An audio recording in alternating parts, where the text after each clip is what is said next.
بسم اللہ الرحمن الرحیم۔ محترم ساتھیو، نبی کریم صلی اللہ علیہ وآلہ وسلم کی زندگی کے 40 برس بیت جانے کے بعد جب غار حرا سے اللہ تعالیٰ نے ان کو توحید و رسالت کی ہدایت عطا فرما کر اہل مکہ کی طرف اس ہدایت کے نور کو پھیلانے کا حکم دیا تو نبی کریم صلی اللہ علیہ وآلہ وسلم نے پہل چھپ کر اللہ تعالیٰ کی توحید بیان کی، اور اس کے لیے نبی کریم صلی اللہ علیہ وآلہ وسلم نے اپنے عزیز و اقارب اور اہل خانہ کا انتخاب کیا اور ان کو توحید کی دعوت دی، جس کے نتیجے میں سیدنا علی المرتضیٰ رضی اللہ تعالیٰ عنہ اور سیدہ خدیجہ رضی اللہ تعالیٰ عنہا اور دیگر عزیز و اقارب اسلام کی روشنی سے روشناس ہوئے۔ اس کے بعد اللہ تعالیٰ نے نبی کریم صلی اللہ علیہ وآلہ وسلم کو حکم دیا کہ اب اعلانیہ اللہ تعالیٰ کی توحید اور اپنی رسالت کا پرچار کیا جائے۔ اس کے لیے نبی معظم صلی اللہ علیہ وآلہ وسلم نے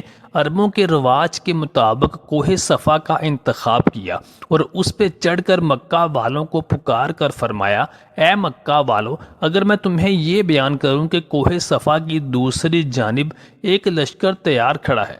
جو تم پر حملہ کر کے تمہیں تباہ و برباد کرنے والا ہے اور تمہارا مال اسباب لوٹنے والا ہے، تو کیا تم میرا یقین کرو گے؟ تمام مکے والوں نے بیک زبان ہو کر کہا، کیوں نہیں، بے شک ہم نے کبھی آپ کی زبان سے جھوٹ نہیں سنا، اور آپ کا کردار اور اخلاق ہمارے سامنے زندہ ثبوت ہے، ہم ضرور آپ صلی اللہ علیہ وآلہ وسلم کی بات کا یقین کریں گے۔ تو نبی کریم صلی اللہ علیہ وآلہ وسلم نے ارشاد فرمایا، تو پھر اس بات پر بھی یقین رکھو کہ اللہ تعالیٰ ایک ہے، اس کے سوا کوئی عبادت کے لائق نہیں، اور تمہارے معبود تمہارے بت جھوٹے ہیں، اور میں اللہ تعالیٰ کا آخری رسول ہوں۔ اس نے مجھے مبعوث فرمایا ہے کہ میں تمہیں اس کی توحید اور اپنی رسالت سے آگاہ کروں۔ اے مکہ والو، ایک خدا کو مانو اور مجھے اس کا رسول تسلیم کرو اور مجھ پر ایمان لے آؤ اور میری تعلیمات پر عمل کرو۔ نبی کریم صلی اللہ علیہ وآلہ وسلم کی زبان اقدس سے توحید کا اور ان کی رسالت کا اعلان سننے کے بعد وہ ہجوم منتشر ہونے لگا، لیکن انہی میں نبی کریم صلی اللہ علیہ وآلہ وسلم کا سگا چچا ابو لہب بن عبد المطلب بھی موجود تھا۔ اس نے نبی کریم صلی اللہ علیہ وآلہ وسلم کو سخت سست کہا اور کہنے لگا، اے محمد، تیرے ہاتھ ٹوٹ جائیں، نعوذ باللہ، کیا تو نے ہمیں اس مقصد کے لیے یہاں جمع کیا تھا؟ محترم ساتھیو، ابو لہب کے منہ سے ان الفاظ کا برآمد ہونا تھا کہ اللہ تبارک و تعالی نے فوراً جبریل امین کو بھیجا اور رسول اللہ صلی اللہ علیہ وآلہ وسلم پر وحی نازل کی، اور ابو لہب کی مذمت میں پوری قرآن مجید کی ایک سورہ ابو لہب نازل فرمائی، جس میں اللہ تعالیٰ نے نبی کریم صلی اللہ علیہ وآلہ وسلم کی توہین کرنے کا جواب خود دیا اور فرمایا، اے ابو لہب، بلکہ تیرے ہاتھ ٹوٹ جائیں، تو تباہ و برباد ہو، تو نے اپنی زبان سے کیسے میرے نبی صلی اللہ علیہ وآلہ وسلم کی توحید کی۔ ابو لہب قریشی سردار تھا، اس کا اصل نام عبد العزیٰ بن عبد المطلب اور اس کی کنیت ابو عتبہ تھی۔ حسن اور چہرے کی چمک کی وجہ سے ابو العزیٰ کی دوسری کنیت ابو لہب ہو گئی تھی، لیکن بہت سے مفسرین نے کہا ہے کہ یہاں ابو لہب کے لفظ سے اس کی کنیت مراد نہیں ہے جس کے ساتھ وہ مشہور تھا، بلکہ ابو لہب سے اس کے دوزخی ہونے کی طرف اشارہ کرنا مقصود ہے۔ نبی کریم صلی اللہ علیہ وآلہ وسلم کا حقیقی چچا مگر حضور اکرم صلی اللہ علیہ وآلہ وسلم کا سخت ترین دشمن تھا۔ قرآن مجید نے اسے ابو لہب، آگ کا باپ یعنی جہنمی کا خطاب دیا۔ اس کی بیوی ام جمیل بنت حرب بن امیہ ابو سفیان کی بہن تھی، وہ شوہر سے بھی زیادہ حضور صلی اللہ علیہ وآلہ وسلم کی دشمن تھی۔ قرآن شریف کے 30ویں پارے کی سورہ لہب میں ان دونوں میاں بیوی کا ذکر موجود ہے اور ان کے واسطے عذاب دوزخ کی خبر دی گئی ہے۔ باوجود سخت مخالفت کے ابو لہب بدر کی جنگ میں شریک نہ ہوا۔ بعض لوگوں کا خیال ہے کہ ابو لہب بیماری کی وجہ سے معذور تھا اور جنگ بدر میں شریک نہ ہوا، 3 دن کے اندر ہی عدس کے مرض میں مبتلا ہو کر مر گیا۔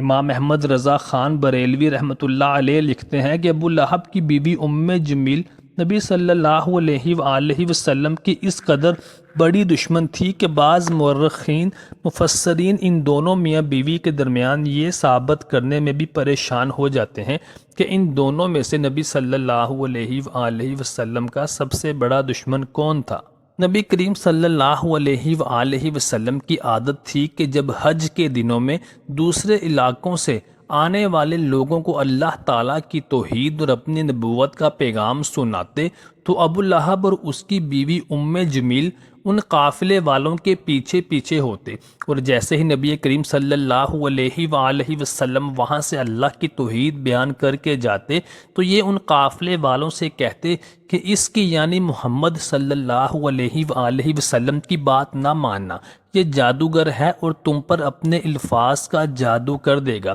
امام طبری رحمۃ اللہ علیہ لکھتے ہیں کہ جب نبی کریم صلی اللہ علیہ وآلہ وسلم پر یہ آیت کریمہ یعنی اور اپنے قریب ترین رشتہ داروں کو آخرت کے عذاب سے ڈرائیں اگر وہ ایمان نہ لائے نازل ہوئی تو آپ صلی اللہ علیہ وآلہ وسلم کوہ صفا پر چڑھ گئے اور قریش کے مختلف قبائل کو یا بنی عبد مناف یا بنی عبد المطلب وغیرہ کے ناموں کے ساتھ آواز دی۔ جب قریش کے مختلف قبیلوں کے لوگوں نے آپ صلی اللہ علیہ وآلہ وسلم کی آواز سنی تو وہ آپ کی بات سننے کے لیے جمع ہو گئے۔ نبی کریم صلی اللہ علیہ وآلہ وسلم نے ان کو مخاطب کر کے فرمایا، اگر میں تمہیں یہ خبر دوں کہ اس پہاڑ کے دامن میں دشمن ہے جو تم پر حملہ کرنا چاہتا ہے تو کیا تم سب لوگ میری اس بات کی تصدیق کرو گے؟ ان سب نے بیک زبان ہو کر کہا، ہم آپ صلی اللہ علیہ وآلہ وسلم کی ضرور تصدیق کریں گے، کیونکہ ہم نے آپ صلی اللہ علیہ وآلہ وسلم کو کبھی جھوٹا یا خیانت کرنے والا نہیں پایا۔ پھر نبی صلی اللہ علیہ وآلہ وسلم نے ان سے فرمایا کہ اگر تم میری دعوت قبول نہیں کرو گے تو میں تمہیں آخرت کے سخت ترین عذاب سے ڈراتا ہوں۔ جب ابو لہب نے نبی صلی اللہ علیہ وآلہ وسلم کے چچا نے آپ صلی اللہ علیہ وآلہ وسلم کی یہ بات سنی تو وہ غصے سے آگ بگولا ہو گیا اور آپ صلی اللہ علیہ وآلہ وسلم کو مخاطب کر کے کہنے لگا، ہلاکت ہو تیرے لیے، کیا تو نے ہمیں اس کے لیے جمع کیا تھا؟ اس موقع پر یہ صورت نازل ہوئی۔ اس صورت میں اللہ تبارک و تعالی نے ابو لہب کے لیے بد دعا کے وہی الفاظ استعمال کیے ہیں جو اس نے نبی کریم صلی اللہ علیہ وآلہ وسلم کے لیے استعمال کیے تھے۔ بعض روایات میں آیا ہے کہ یہ صورت اس وقت نازل ہوئی جب نبی محتشم محمد مصطفیٰ صلی اللہ علیہ وآلہ وسلم اور صحابہ کرام علیہ اجمعین کا وادی ابو طالب میں بائیکاٹ کیا گیا۔ اس دوران ابو لہب کچھ لوگوں سے ملا اور ان سے کہنے لگا، محمد صلی اللہ علیہ وآلہ وسلم ہمیں بہت سی چیزوں سے ڈراتے ہیں کہ مرنے کے بعد فلاں فلاں چیزیں پیش آنے والی ہیں، مثلا عذاب قبر وغیرہ، لیکن میں ان چیزوں میں سے کوئی چیز نہیں دیکھ رہا ہوں کہ وہ ان لوگوں کے ساتھ پیش آ رہی ہو جو ہم میں سے پہلے ہی اسلام قبول کیے بغیر مر چکے ہیں۔ میرے ہاتھوں کو کون سی سزا ملے گی؟ پھر اس نے اپنے ہاتھوں پر پھونک ماری اور کہا، تمہاری ہلاکت ہو، میں تمہارے اندر ان چیزوں میں سے کچھ بھی نہیں دیکھ رہا ہوں جن کی خبر محمد صلی اللہ علیہ وآلہ وسلم نے دی ہے۔ اس کے بعد یہ سورہ ابو لہب نازل ہوئی۔ ابو لہب مسلسل نبی کریم صلی اللہ علیہ وآلہ وسلم کو گالی دیتا رہا اور آپ صلی اللہ علیہ وآلہ وسلم کی شان اقدس میں گستاخی کرتا رہا، اور لوگوں میں دین کی تبلیغ اور نشر و اشاعت کرنے پر نبی کریم صلی اللہ علیہ وآلہ وسلم کو تضحیک اور مذمت کا نشانہ بناتا رہا، لیکن اللہ تعالیٰ نے نبی کریم صلی اللہ علیہ وآلہ وسلم کی عزت اور ناموس کا دفاع کیا اور قرآن کریم میں ابو لہب پر لعنت بھیجی۔ چنانچہ اس صورت کے نزول کے بعد بھی ابو لہب اپنے شر اور اپنی برائی سے باز نہ آیا اور وہ مسلسل نبی رحمت صلی اللہ علیہ وآلہ وسلم اور مسلمانوں صحابہ علیہ اجمعین کو تکالیف پہنچاتا رہا اور اسلام کے مشن کو ختم کرنے کی کوشش کرتا رہا۔ دوسری طرف یہ ہوا کہ رسول رحمت صلی اللہ علیہ وآلہ وسلم کی مخالفت کی وجہ سے ابو لہب کی مصیبتیں اور پریشانیاں بڑھنے لگیں، یہاں تک کہ غزوہ بدر کے 7 روز بعد اس کے پورے بدن میں طاعون کی گلٹی نکل آئی، جس سے اس کے پورے جسم میں زخم پھیل گیا۔ اس کے گھر والوں اور اس کے بچوں نے اس کو الگ جگہ میں رکھ دیا، یہاں تک کہ کوئی بھی اس کے قریب بھی نہ جانا چاہتا تھا۔ بالآخر وہ ذلت اور رسوائی کے ساتھ بے کسی اور محتاجی کی حالت میں مر گیا۔ مفسرین کرام لکھتے ہیں کہ مرنے کے بعد اس کی لاش یوں ہی پڑی رہی، یہاں تک کہ اس کی لاش گلنے اور سڑنے لگی۔ اس کی بیماری کی وجہ سے کوئی بھی اس کی لاش کو چھونے کے لیے تیار نہ تھا، کیونکہ وہ بہت زیادہ بدبو والی تھی۔ آخرکار گاؤں والوں نے اصرار کیا کہ اس کی لاش کہیں دور پھینک دی جائے، چنانچہ کچھ غلام مزدوری پر رکھے گئے تاکہ وہ ایک گڑھا کھود کر اس کی لاش کو اس میں پھینک دیں، مگر غلاموں کو بھی اس کی لاش کو اپنے ہاتھوں سے چھونے کی ہمت نہ تھی، لہٰذا انہوں نے اس کی لاش کو ایک لکڑی سے گڑھے میں پھینک دیا اور اوپر سے پتھر اور مٹی ڈال دی۔ یہ وہ مصیبت اور رسوائی تھی جو اس کو ابو لہب ملعون کو اس دنیا میں لاحق ہوئی، اور آخرت میں جس سزا اور عذاب سے وہ دوچار ہوگا وہ اس سے بھی زیادہ دردناک اور بدترین ہوگا، جیسا کہ اس صورت میں اللہ تعالیٰ نے ارشاد فرمایا کہ نہ اس کا مال اس کے کام آیا اور نہ اس کی کمائی اس کے کام آئی۔ ابو لہب ہمیشہ اپنے مال اور اپنی دولت پر بہت زیادہ گھمنڈ کیا کرتا تھا اور اپنی اولاد پر فخر اور غرور کیا کرتا تھا جو کہ اس کی مدد اور حمایت کرتی تھی۔ وہ کہتا تھا کہ جو کچھ محمد صلی اللہ علیہ وآلہ وسلم کہتے ہیں کہ آخرت میں مجھے سزا ملے گی، اگر وہ بات حق بھی ہو تب بھی مجھے اس کے متعلق کوئی فکر مند ہونے کی ضرورت قطعا نہیں ہے، کیونکہ آخرت میں میرا مال مجھے میرے کام دے گا اور میری اولاد میری مدد اور نصرت کے لیے میرے ساتھ حاضر ہوگی۔ اللہ تعالیٰ نے اس آیت کریمہ میں اس کی بیہودہ سوچ کا جواب دیتے ہوئے ارشاد فرمایا کہ آخرت میں نہ تو اس کا مال اس کے کام آئے گا اور نہ ہی اس کی اولاد اس کو نفع پہنچا سکے گی،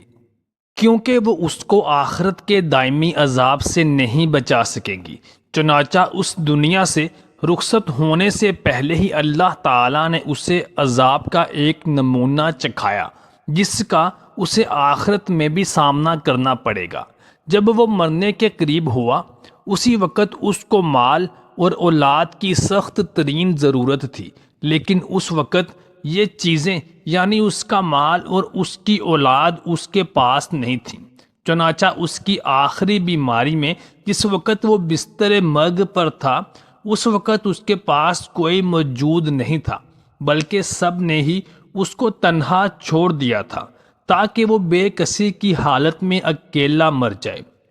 محترم ساتھیو، ابو لہب کی بیوی ام جمیل اپنے شوہر کی طرح نبی کریم صلی اللہ علیہ وآلہ وسلم کی سخت ترین دشمن تھی، اور وہ نبی کریم صلی اللہ علیہ وآلہ وسلم اور اسلام کے خلاف اپنے شوہر کی پوری طرح سے حمایت کرتی تھی اور مدد کرتی تھی۔ چنانچہ اس آیت کریمہ میں اللہ تعالیٰ نے اس کو بھی آخرت کے سخت ترین عذاب سے ڈرایا ہے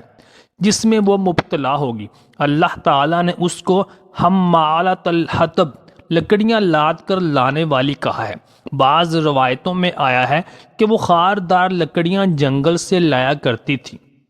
اور ان کو نبی کریم صلی اللہ علیہ وآلہ وسلم کے راستے میں بچھا دیا کرتی تھی تاکہ نبی صلی اللہ علیہ وآلہ وسلم کو تکلیف پہنچے۔ یہ حمالۃ الحطب کی ایک تفسیر ہے۔ حمالۃ الحطب کی دوسری تفسیر